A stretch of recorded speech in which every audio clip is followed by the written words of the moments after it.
What's up, guys? Welcome to your 74th Android tutorial for the Young Buck, also known as the New Boston or Bucky. What we're going to do now is I decided to do a few more graphics ones just because on my channel a lot of people have been wanting to do game stuff and graphics and all that good stuff. So what I'm going to do is basically nothing too new, but we're going to kind of review, and this is what our application finished product is going to do, is basically when you click, it starts and it creates a bitmap right at our starting point, and as we hold down our mouse we let go and it also does another plus right at our end point. So that can be kind of useful to see how, like, you know, if you're launching this ball, we can get those 2 points and use the velocity to, you know, launch the ball a certain speed over time. So that's essentially what we're gonna get to. Yeah, I just wanted to show you guys the end result before we actually get into it. So you guys can kind of follow along. And what we're going to do is we're going to set up some more float variables. SX for starting X point, SY for a starting Y point, and then FX for a finishing X point, and FY for our finishing Y point. And again, all we're going to do is just kind of set those all equal to be 0 right at the beginning, because we're going to kind of use the same layout here. So let's do that real quick. Thought that'd be a shortcut, but it really wasn't that much of a shortcut there. So nothing new yet, but basically I want to show you guys what we can do with the motion event, because we did kind of use it, but we didn't really get into too much. So what we're actually going to do now is set up our bitmap first. So let's scroll down to where we set up our first bitmap called test. Let's actually cut that test out of our if loop right here and define it within our onCreate method. So I'm just going to paste that up here. Hit Control V, and you know, we define this bitmap. We're also going to want that bitmap to be accessible to both classes that we have set up. So we're going to set up a bitmap variable called test, and then we're also going to call one plus. That's going to be the plus symbol that we're going to use, and then we just need to delete again this bitmap here. Now I'm just going to again copy this line of code. I know I'm kind of going all over the place, but hopefully we aren't doing anything new yet for the most part, and set up our plus bitmap. All we have to do now is change the resource here to our plus image that we have in our drawable folder. So there we go, we have all our bitmaps and all of our initial points set up. Now let's go back into our onTouch method. And this is where we're going to kind of define, you know, our X and our starting X and our starting Y. But first what we're going to do is we're going to use a switch and case, which again we're familiar with. We're going to get kind of the information from what type of motion event it is. So we're going to say switch,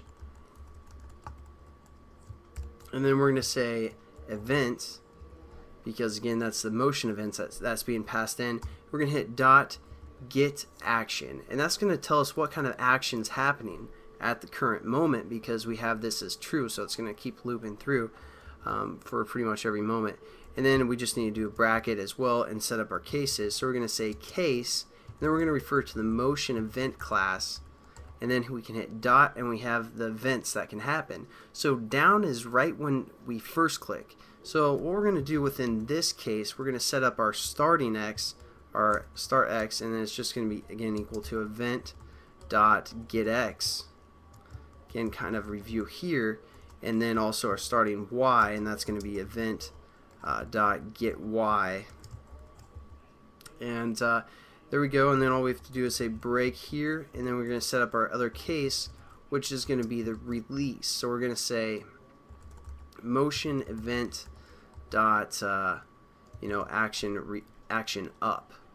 So type that out, and that's when we're going to let our finger off of the screen, and then we're going to set up our final X, and this is going to be again event dot get X, and FY, our final Y, is going to again be event dot get Y. So there we go. We're going to kind of have these different X and Y values. This one's going to be consistently updating. This one's going to be right when we press down, and this one's going to be right when we press up. So let's just put a break there as well. Now that we have everything set up, we're going to go back within our canvas, and we're going to kind of set up some more of these if statements that we did previously. So I'm going to copy 3 of those, because again we're going to say one is for our starting x if it's not equal to 0, and our starting y is not equal to 0. And then we're also going to do our final y and our final x here. Hopefully this tutorial is not too long, but I mean it's pretty simple. And speaking too fast here. Instead of our test, we're going to do our plus bitmap that we set up at the beginning of the tutorial for both of these. And again, what we're going to do is we're going to get we can still use this kind of equation where we take half of the width and subtract that from our final x. So it's kind of placed right in the center as well. This will be our starting x for this one, and again our plus bitmap, we're going to get half of the width, even though both of our plus and our test are both 75 pixels by 75 pixels, but that's besides the point. And then again we say starting x and starting y, so we're going to say starting y minus plus half the height as well, and then we're going to do our final y, and again minus half of the plus height. There we go. We're done. Basically this tutorial mainly just went over the different types of motion actions that we can get. Again, we use the switch case to get the action of what type of event it is. We set up the cases to be either down or up. And then when we save it and hopefully run it, we won't get any errors. It's a pretty quick tutorial, but hopefully you guys are starting to understand the graphics and understand just Java in general if you guys are new to that as well.